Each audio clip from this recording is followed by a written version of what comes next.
Good morning students. आपका JJS study channel में स्वागत है।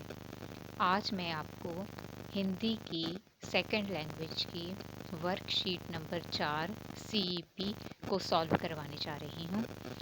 तो इसके लिए हम सबसे पहले जो है प्रश्नों की संख्या जानते हैं। तो इस CP में जो आपके 40 प्रश्न हैं उनमें से पहला प्रश्न है जिसका हम उत्तर देखते हैं क्या है। पहला प्रश्न है, उत्पादक किस प्रकार ग्राहकों को प्रभावित करता है। तो इसका उत्तर होगा कि इन सभी प्रकारों से चौथी ऑप्शन हमारा उत्तर होगा। क्या है कि घर घर जाकर भी, मुफ्त में सामान बांटकर भी और लुभावने विज्ञापनों के द्वारा भी।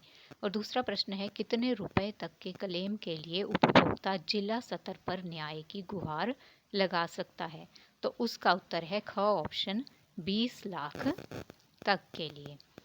तीसरा प्रश्न हमारा जो दिया गया है उसमें पूछा गया है कि ग्राहकों को किस तरह अधिकारों के बारे में जागरूक किया जा सकता है। तो इसके लिए हमारा पहली ऑप्शन का जो है वो उत्तर है कि रेडियो और टेलीविज़न के द्वारा जो है विज्ञापनों के द्वारा उन्हें जो है जागरूक किया जा सकता है। चौथा प्रश्न हमारा है कि उपभोक्ता किसे कहते हैं। तो इसके लिए उत्तर हमारा है ग ऑप्शन कि वस्तु प्राप्त करने के बाद जो भुगतान करने वाला होता है उसे जो है ग्राहक कहा जाता है। हमारा पांचवा प्रश्न है कि लेखक को पुरस्कार में कौन सी घड़ी मिली थी।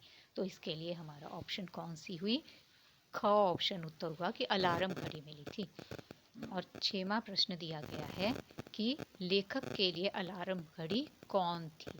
तो इसका उत्तर क्या होगा, क ऑप्शन हमारा कि चिड़िया जो थी वो अलार्म घड़ी थी। सातवां प्रश्न दिया गया है कि लेखक को कविताओं में डूबे रहना कैसा लगता था। तो उसे जो है स्वर्ग जैसा लगता था। तो हमारी चौथी ऑप्शन उत्तर इसका सही होगा। इसी प्रकार अगला प्रश्न जो हमारा आठवां है कि बाजार में अलार्म घड़ियों की मांग क्यों घटने लगी है। तो इसका पहली ऑप्शन हमारा उत्तर है कि मोबाइल फ़ोन के अलार्म जो है उपलब्ध होता है मोबाइल फ़ोन में, तो इस कारण से अलार्म घड़ियों की जो है वो मांग घटने लगी है। आगे वाला प्रश्न हमारा है 9वां और उसमें पूछा गया है कि रैपलिंग क्या होता है। तो रैपलिंग जो होता है वो होता है ग ऑप्शन हमारी तीसरी ऑप्शन है कि चट्टान से एक नायलॉन की रस्सी के सहारे कुछ ही क्षणों में नीचे आना। तो तीसरी ऑप्शन हमारा उत्तर हो गया। इसके आगे वाला प्रश्न है 10वां प्रश्न हमारा कि एवरेस्ट की चोटी पर पहुंचने वाली प्रथम भारतीय महिला कौन थी। तो वो थी क ऑप्शन पहली ऑप्शन विजेंद्री पाल।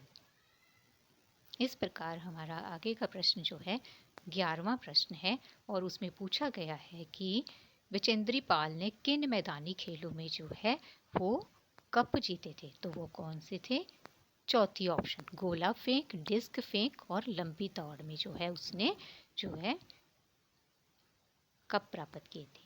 आगे वह प्रश्न है 12वां प्रश्न हमारा कि विजेंद्री पाल को इनमें से कौन सा पुरस्कार मिला था। तो वो था दूसरी ऑप्शन पद्मश्री और अर्जुन पुरस्कार पाया था उसने।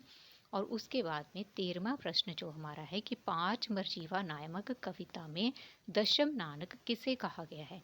तो दशम नानक जो है वो 5 मरजीवा में गुरु गोविंद सिंह जी को कहा गया है। तो पहली ऑप्शन उत्तर हमारा होगा। और इसी प्रकार 14वां प्रश्न है कि सन 1699 विशाल मेला कहाँ लगा था। तो वो मेला जो है वो तीसरी ऑप्शन हमारा ग है आनंदपुर साहिब में लगा था।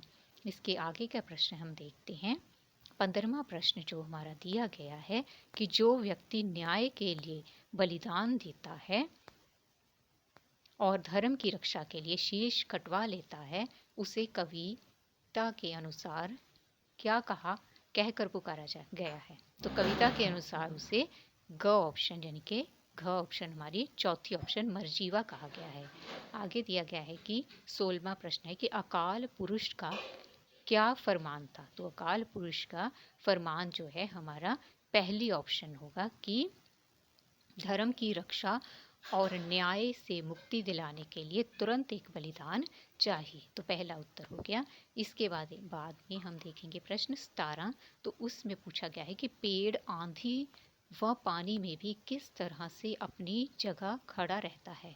तो इसके लिए हमारा पहला ऑप्शन उत्तर होगा कि दूर तक फैली जड़ों के कारण। इस प्रकार हमारा 18वां प्रश्न देखते हैं कि उसमें हमसे क्या पूछा गया है। उसमें पूछा गया है कि पेड़ों से हम कौन सा गुण ग्रहण करते हैं। तो पेड़ों से हम जो है तीसरी ऑप्शन सहनशीलता का गुण ग्रहण करते हैं। 19वां प्रश्न है कि पेड़ मिट्टी के अतिरिक्त और किन किन को श्रेय देता है। तो वो हमारा दूसरी ऑप्शन है सूर्य, चंद्रमा, बादलों और ऋतुओं को जो है वो अपना श्रेय देता है। 20वां प्रश्न पूछा गया है कि ऋतु का क्या कार्यकलाप होता है।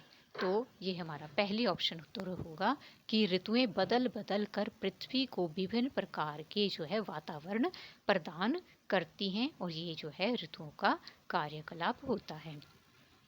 उसके आगे हमारा 21वां प्रश्न जो पूछा गया है उसमें वर्ण विशेद पूछा गया है कि निम्नलिखित में से सूरज शब्द का वर्ण विशेद क्या होगा। तो इसमें हमारा ऑप्शन जो है ख ऑप्शन वो उत्तर होगा।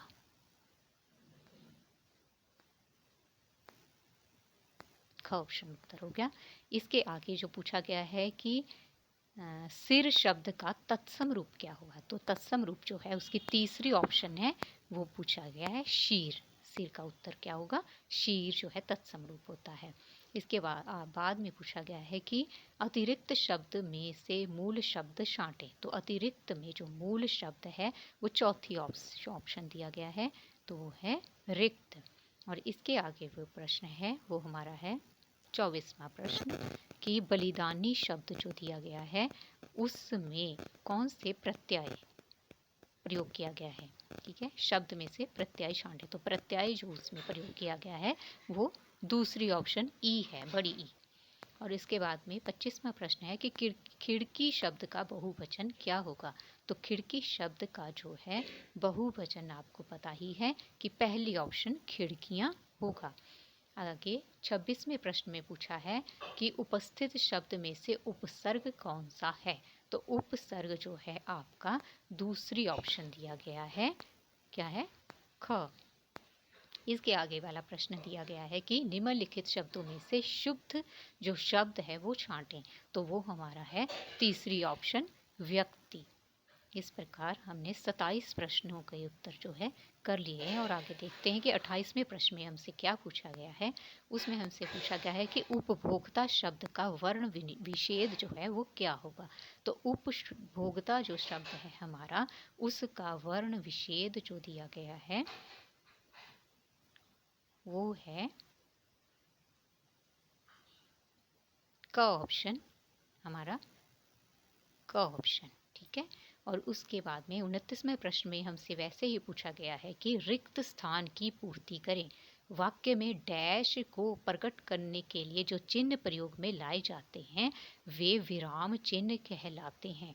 तो वाक्य में जो है किस चीज को प्रकट करने के लिए, विराम को प्रकट करने के लिए। तो यहाँ पर जो हमारा रिक्त स्थान में क्या आएगा, विराम। विराम, विराम को प्रकट करने के लिए जो शब्द प्रयोग किए जाते हैं उन्हें विराम चिन्ह कहा जाता है। इसके बाद में देखें आप अगला प्रश्न जो 30वां हमारा हमसे पूछा गया है उसमें पूछा गया कि वाक्य में हर्ष, शोक, भय, घृणा आदि मनोभावों को व्यक्त करने के लिए कौन से विराम चिन्ह प्रयोग में लाए जाते हैं। तो वो कौन से होते हैं, हमारी तीसरी ऑप्शन उत्तर है कौन से, विस्मयादि बोधक। ठीक है। इसके बाद में प्रश्न है कि निम्नलिखित वाक्यों में सही विराम चिन्ह लगाएं। तो हम यहाँ पर जो है विराम चिन्ह हमें लगाने के लिए कहा गया है। तो सुभाष चंद्र बोस ने कहा था, तो इसके बाद में आपने एक कॉमा लगा देना है। ठीक है। उसके बाद में उद्धरण चिन्ह का आपने यहाँ पर तुम के बाद में प्रयोग करना है, उद्धरण चिन्ह का। ठीक है। और उसके बाद में तुम मुझे खून दो, तो यहाँ पर दो के बाद में कॉमा आएगा। ठीक है, 2 के बाद में कॉमा, मैं तुम्हें आज़ादी दूंगा। यहाँ पर एक आपने जो है पूर्ण विराम लगाकर और उद्धरण चिन्ह को बंद कर देना है। तो इस प्रकार आपका जो है ये हो गया विराम चिन्ह का। इसके बाद में आपसे पूछा गया है कि 32वां प्रश्न है कि अन्याय शब्द में से मूल शब्द छांटें। तो इसमें से हमने मूल शब्द को छांटना है, तो कौन सा हुआ? तीसरी ऑप्शन न्याय। 33वां प्रश्न दिया गया है कि शुद्ध चुने इनमें से। तो शुद्ध कौन सा हुआ? पहली ऑप्शन हमारा है ग्राहक जो है वो शुद्ध रूप है। इसके बाद में हम देखते हैं कि 34वां प्रश्न पूछा गया है कि छुट्टी जो शब्द है उसका बहुवचन क्या होगा? तो छुट्टी का जो बहुवचन है हमारी जो है दूसरी ऑप्शन में है, तो वो हो गया छुट्टियाँ। इसके बाद में आपसे निम्नलिखित गद्यांश को पढ़कर नीचे दिए गए प्रश्नों के उत्तर जो है देने के लिए कहा गया है। तो इसमें हम सबसे पहले क्या करेंगे? सबसे पहले हम इस गद्यांश को ठीक तरह से पढ़ेंगे और फिर उन प्रश्नों के उत्तर हल करने की कोशिश करेंगे। सबसे पहले हम पढ़ते हैं गद्यांश, तो वह है जगदीश चंद्र बसु जीव विज्ञान के साथ साथ अन्य विषयों गणित, संस्कृत, लैटिन आदि में भी असाधारण थे। इसी कारण उन्हें कॉलेज में छात्रवृत्ति भी मिली। उन्हें सन 1884 में कैम्ब्रिज से प्राकृतिक विज्ञान में स्नातक की उपाधि मिली। इसके बाद में स्वदेश लौट आए। यहाँ आकर कलकत्ता के प्रेसिडेंसी कॉलेज में भौतिकी के प्रोफेसर नियुक्त हुए। इस कॉलेज में भारतीय अध्यापकों को अंग्रेजी अध्यापकों की अपेक्षा कम वेतन मिलता था। जगदीश चंद्र बसु बड़े स्वाभिमानी थे। उन्होंने इस बात का विरोध किया। वे 3 साल तक इस कॉलेज में अध्यापन व अनुसंधान कार्य करते तो रहे, परंतु बिना वेतन के। अंत में उनकी काम के प्रति निष्ठा और उत्साह देखकर कॉलेज के संचालकों को उनके प्रति अपनी राय बदलनी पड़ी और पूरा वेतन दिया जाने लगा। अतः भारतीय अध्यापकों के प्रति इस कॉलेज में जो गलत रवैया था उसको उन्होंने सर्वथा बदल दिया। तो इन प्रश्नों के जो है उत्तर हमने जो है ढूंढने हैं। तो सबसे पहले हम देखते हैं कि प्रश्न नंबर पहला क्या है। तो पूछा गया है कि जगदीश चंद्र बसु को कॉलेज से छात्रवृत्ति क्यों मिली? तो इसका उत्तर जो होगा हमारा, हमने पहली लाइन जहाँ से शुरू होती है वहाँ से लेकर जहाँ से जगदीश चंद्र बसु जीव विज्ञान के साथ साथ अन्य विषयों गणित, संस्कृत, लैटिन आदि में भी असाधारण थे, इसी कारण उन्हें कॉलेज में छात्रवृत्ति भी मिली। यहाँ तक जो है इस उत्तर का ये हमारा पहला उत्तर हो गया।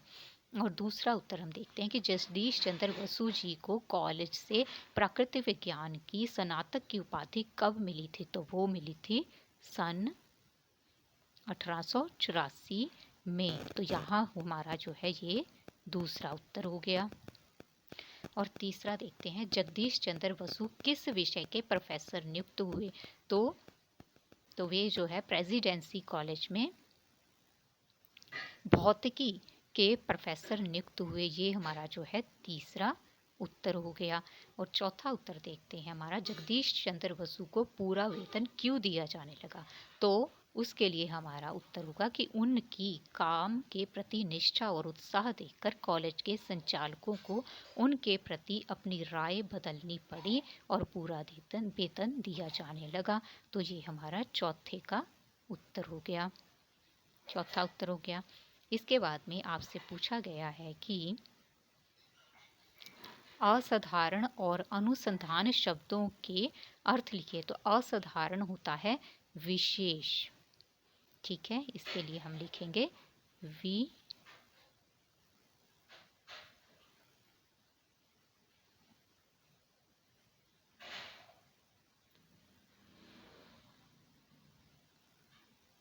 विशेष, ठीक है, विशेष लिखेंगे।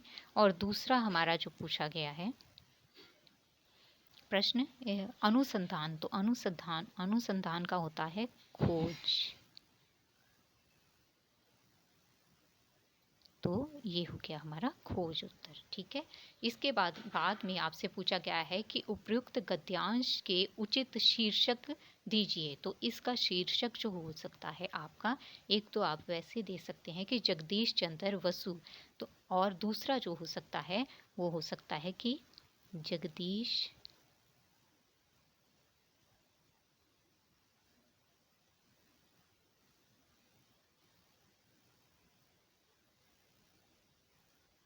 चंद्र बसु का व्यक्तित्व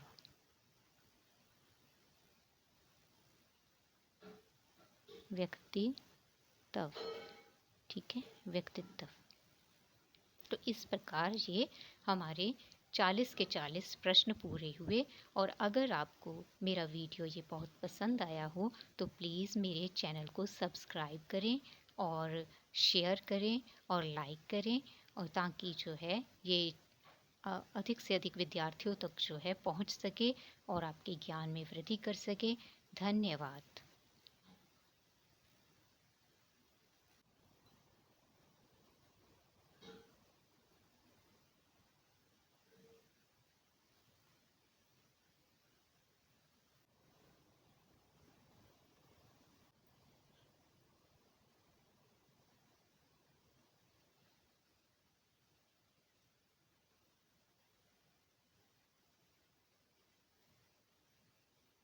गुड मॉर्निंग स्टूडेंट्स। आज मैं आपको हिंदी